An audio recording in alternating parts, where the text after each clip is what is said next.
Bonjour et bienvenue à la première émission de l'année 2015 avec pour invité Laurent Château. Alors Laurent Château a été cadre dirigeant et consultant pour 2 entreprises du secteur énergétique et des transports publics.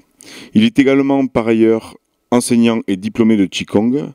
Il est également l'auteur d'un livre qui s'appelle Tao Entreprise, Performance et Harmonie. Il développe dans ce livre des outils afin d'améliorer l'organisation et la performance des entreprises selon un principe d'harmonie. Laurent Château, bonjour et merci d'avoir accepté mon invitation. Alors pour débuter, qu'est-ce qui vous a donné l'envie de créer la société Tao et Organisation fin 2013 ?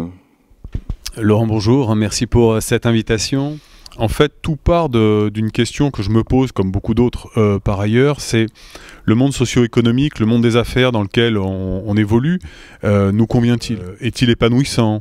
Nous rend-il heureux ? Est-il viable pour nous en tant qu'espèce, comme pour l'ensemble du monde vivant ? Donc ce sont vraiment des questions importantes, me semble-t-il. Il me semble que nous sommes actuellement à un carrefour.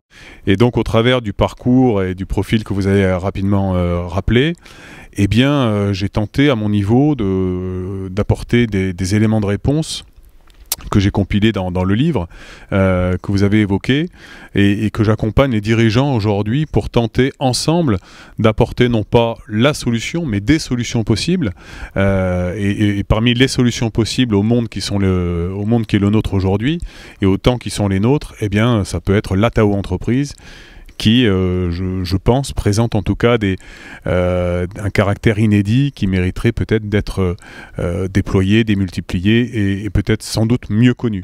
Alors vous faites un diagnostic assez sévère du monde des affaires, que vous appelez justement le carré de l'absurde. Est-ce que vous pouvez nous en dire plus ?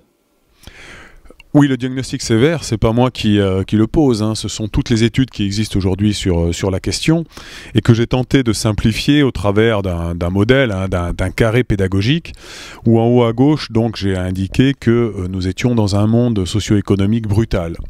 Brutal, ça veut dire quoi ? Ça veut dire que l'Organisation mondiale de la santé estime par exemple qu'en 2020, la première cause d'absentéisme au travail, devant les accidents du travail, eh bien ce sera les états dépressifs et autres burn-out. Il faut également savoir, et là aussi on a des études très fidèles là-dessus, que 60% des collaborateurs, même si 40% simplement d'entre eux se déclarent être stressés, 60% en ont les symptômes. Je fais allusion aux troubles du sommeil, au mal de dos et à l'irritabilité. Et ce taux monte à 70% dans le cas des cadres. Donc il ne faut pas non plus estimer ou imaginer que les cadres sont moins stressés que leurs collaborateurs. Donc un monde brutal, un monde également que j'ai donc un monde désenchanté, démotivé, une forme de désamour, hein, de démotivation ou de défiance, hein, c'est la règle des 3D que j'ai également inscrite sur ce carré de l'absurde, où on estime que, ou simplement le terme d'entreprise aujourd'hui, il y a un chef d'un organe syndical qui a utilisé le terme d'entreprise devant ses homologues et qui a fait siffler le terme d'entreprise, c'est-à-dire qu'il a été sifflé quand il a utilisé ce terme-là et lui-même en a été choqué. Donc l'entreprise ne fait plus rêver, qui plus est, un Français sur 2 ne sait pas pourquoi ou ne sait plus pourquoi il vient travailler le matin. Donc il y a une vraie divergence, un vrai désamour qui s'installe aujourd'hui dans le monde du travail. Qui plus est, c'est un monde égoïste, c'est un monde qui ne pense pas aux générations qui viennent, qui ne pense pas aux espèces qui disparaissent tous les jours. Donc il faut savoir par exemple qu'au rythme où nous pêchons, par exemple aujourd'hui, eh bien, il n'y aura plus un seul poisson sauvage à pêcher dans nos mers et dans nos océans en 2048. C'est dans un peu plus de 30 ans. Il faut savoir que depuis une quarantaine d'années, on a perdu à peu près la moitié des espèces sauvages et qu'une espèce disparaît, végétale ou animale, toutes les 20 minutes, ce qui en fait plusieurs milliers tous les ans. Bon, voilà le monde dans lequel on est.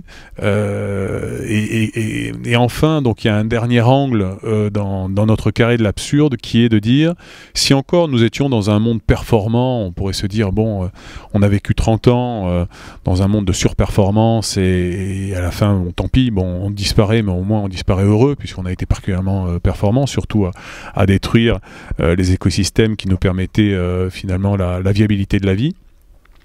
Eh bien, même pas, puisque dans le système que je viens de décrire, eh bien, il y a des collaborations ratées, des compétences qui sont inutilisées. Pourquoi effectivement s'impliquer alors que on est démotivé, on est désenchanté, il y a ce désamour qui est installé.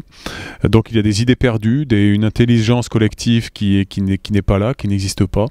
Donc moins d'ouverture au changement, moins d'innovation et donc moins de performance. Et là où le système pourrait produire 120 par exemple, eh bien péniblement et dans la douleur, eh bien on produit 80. Bon, donc la situation c'est celle-là, et donc on se rend compte au cœur du carré, c'est pour ça que je l'ai mis au cœur du carré, comme le dit le sociologue Jacques Ellul, eh bien la question que cela pose, c'est que nous allons de plus en plus vite, et ça on le sait, on le sent, on le vit, mais vers nulle part.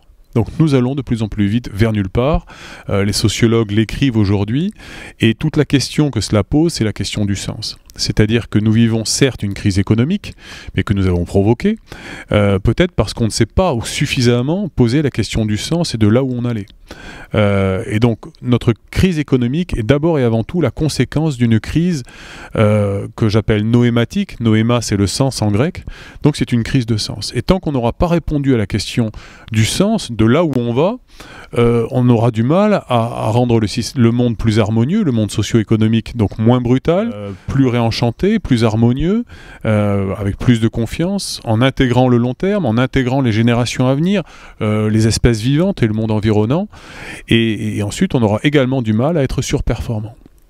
Parce que la performance, c'est la conséquence du sens. Et ça, c'est un enseignement, on va dire, très oriental. C'est que si on veut être performant, il faut d'abord trouver le sens. Le sens crée la motivation, et la motivation de l'ensemble des collaborateurs crée la performance, voire même la surperformance. Donc, à tout dirigeant, c'est ce que je leur dis, si vous voulez de la performance, répondez d'abord préalablement à la question du sens, et à ce moment-là, vous aurez des collaborateurs motivés. Et si vous avez des collaborateurs motivés, à ce moment-là, vous aurez de l'innovation, vous aurez de la motivation, vous aurez du présentéisme, vous aurez moins de stress, vous aurez une meilleure ambiance au travail, et à ce moment-là, vous aurez plus de performance. Donc c'est très important à dire, et en résumé, la performance est la conséquence du sens que l'on donnera à son action. Et donc, ce que je dis prioritairement aux dirigeants, c'est avant de produire des biens et des services, produisez du sens. Et en produisant du sens, vous produirez de la performance. Alors précisément, comment parvient-on à retrouver le sens en question, à réenchanter notre monde économique tout en gardant une performance globale ? Comment introduire le sens dans l'organisation et dans le monde du travail? Je crois au travers de 3 pistes différentes que j'ai développées dans le livre. La première piste, c'est de retrouver la vision et donc le sens de ce pourquoi je me lève le matin. Donc je l'ai appelé la vision, mais on pourrait tout à fait l'écrire vision, V-I-E-S-I-O-N. Et je l'ai également écrite ailleurs dans un de mes articles, l'envision, c'est-à-dire c'est la vision qui doit donner envie. Hein, c'est une apposition des 2 termes. Donc concrètement, l'envision, c'est ce qui permet de répondre à la question du pourquoi je me lève le matin, non seulement en tant que dirigeant, mais surtout en tant que collaborateur et salarié. Donc en quoi mon entreprise est-elle de nature à améliorer le monde environnant dans lequel je m'insère? En quoi l'entreprise rend-elle le monde meilleur? C'est également ce que j'ai appelé quelle est la part du monde que l'entreprise prend pour améliorer et simplement rendre le monde dans lequel on évolue plus viable, plus profitable sans doute, mais plus harmonieux. D'accord ? Harmonieux non seulement pour soi, mais également pour les autres et pour le monde. Donc ça c'est le premier élément de réponse. Deuxième axe, c'est utiliser, donc ça c'est très oriental, la théorie des 5 éléments, qui est un modèle qu'utilise la médecine traditionnelle chinoise depuis 2500 ans maintenant, qui est un modèle très simple, mais très efficace, qu'on utilise depuis si longtemps, sinon les Chinois l'auraient abandonné depuis très, très longtemps, qui permet de remonter aux véritables problèmes et dysfonctionnements de l'organisation. Si par exemple une organisation donc a une baisse des ventes de 10%, eh bien ce modèle-là, en tout cas c'est ce que j'évoque dans le livre, explique pourquoi on a une baisse des ventes ou d'images ou une augmentation des réclamations de 10%. Donc on verra sans doute dans un autre interview comment ça procède. Mais ça, c'est tout à fait important parce que j'ai constaté que dans les entreprises, dans les organisations de manière générale, on apporte des solutions aux problèmes posés, mais ce ne sont pas forcément les bonnes solutions. J'ai appelé ça des solutions pierres, c'est-à-dire qui ont tendance plutôt à nous plomber et à nous tirer vers le bas qu'à remonter véritablement à la source des choses, aux problèmes sources. Donc c'est véritablement un modèle qui permet d'identifier les problèmes sources pour trouver les solutions vraies aux dysfonctionnements que l'on observe. Par exemple, dans les entreprises, il y a des entreprises qui mettent un point d'honneur à répondre dans les délais aux réclamations. Et donc, plus vous répondez dans des délais ou tenus ou courts, meilleur vous êtes. Mais ça, c'est une solution pierre, dans la mesure où le but du jeu, c'est pas de répondre vite à une réclamation, c'est de répondre au problème, finalement, ou à la revendication, ou au problème que le client rencontre, et qui a généré une réclamation derrière. Donc si vous avez un excellent taux de réponse, ou une très bonne vitesse de réponse à vos réclamations, et que le nombre de réclamations augmente de manière exponentielle, vous êtes complètement à côté de la plaque. Donc c'est une solution pierre et on ne répond pas au véritable problème qui est le besoin du client. Donc il y a un modèle qui existe qui s'appelle le modèle des 5 éléments que l'on verra plus bas et qui est très bien. Donc c'est le deuxième moyen pour une organisation de devenir plus performante avec un principe d'harmonie. Enfin, troisième piste que je développe, c'est la notion de benchmarking de la nature. Benchmarking de la nature, c'est de dire que la nature est un modèle éprouvé depuis des millions, des milliards d'années. Et donc, j'ai posé le postulat que c'était un modèle qui, depuis le temps, avait eu le temps de s'améliorer, de se perfectionner. Et aujourd'hui, en tout cas, c'est ce qu'ont fait les observateurs taoïstes depuis des centaines d'années maintenant. Ils ont observé la nature et ils ont prélevé dans la nature les enseignements qu'ils ont estimés être les bons, notamment pour être performants à titre individuel, mais également collectif. Et donc j'ai identifié 41 enseignements dans le domaine de la gouvernance d'entreprise, de l'organisation, du management, que l'on pourrait s'approprier et qui est la stricte application de ce que les taoïstes et puis les observateurs de la nature observent depuis tant de temps. Et donc pourquoi passer sous silence et laisser de côté cette tradition, cette sagesse qui existe depuis maintenant très longtemps en Orient, que l'on pourrait se réapproprier en Occident de telle sorte que l'on puisse être plus performant de manière globale dans l'harmonie, puisque c'est notre propos aujourd'hui. Alors finalement, si vous deviez résumer la Tao entreprise, vous diriez quoi? Déjà, l'entreprise, elle me fait penser à un moulin. Alors le moulin, il y a deux possibilités. Quand vous êtes meunier, soit vous voulez faire tourner les ailes du moulin, et c'est un peu ce que l'on observe, et à ce moment-là, vous tirez sur les ailes du moulin, vous soufflez sur les ailes, et vous passez votre journée à vous épuiser pour tenter de faire tourner les ailes du moulin. Ou alors, eh bien, et ça c'est beaucoup plus oriental, vous tournez les ailes du moulin dans le sens du vent, et à ce moment-là, c'est le vent qui vous aide en tout cas à tourner les ailes du moulin dans le sens que vous avez décidé et qui était le vôtre. Donc l'idée de la Tao entreprise, c'est ça, c'est de tourner les ailes de son moulin dans le sens de son propre vent. Et quel est le sens de son propre vent? C'est le sens qui est dicté par la vision que l'on a impulsée dans son entreprise.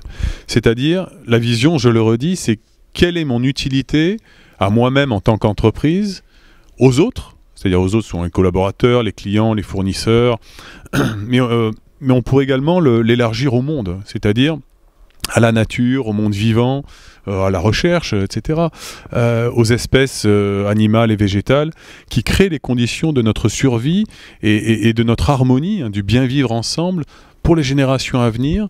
Donc ça, c'est une vraie question de la Tao entreprise, c'est non seulement je suis là pour être viable sur le plan économique, c'est-à-dire j'ai généré le cash qui va bien, le résultat qui va bien, et qui assure ma pérennité dans le temps, mais qui plus est, j'ai une utilité supérieure, à la fois pour moi-même, mais aussi pour les autres, et aussi pour le monde. Hein, c'est-à-dire, et même pour ceux qui ne sont pas encore nés, et à qui je vais céder ou léguer la planète d'ici quelques temps, quelques années ou quelques générations. Voilà l'idée. Ça oblige à réimporter la notion du long terme et du temps dans son modèle économique, mais c'est pas gênant. Et aujourd'hui, il y a des penseurs comme Jacques Attali, par exemple, qui demandent instamment à réinstaller, à réintroduire la notion du long terme dans l'économique. Il appelle ça l'économie positive, avec des principes autour de l'altruisme rationnel, enfin des concepts tout à fait inédits, nouveaux en Occident, où on se réapproprie certains concepts qu'on avait oubliés depuis trop longtemps. Donc tous les penseurs aujourd'hui s'y mettent, enfin les chercheurs, pour tenter d'apporter des solutions au monde compliqué qui est le nôtre aujourd'hui, mais la solution, ce sera notamment celle-là. Et la notion de vision des entreprises est d'autant plus importante et déterminante aujourd'hui que c'est pour une bonne part elle qui influe sur la vision du politique.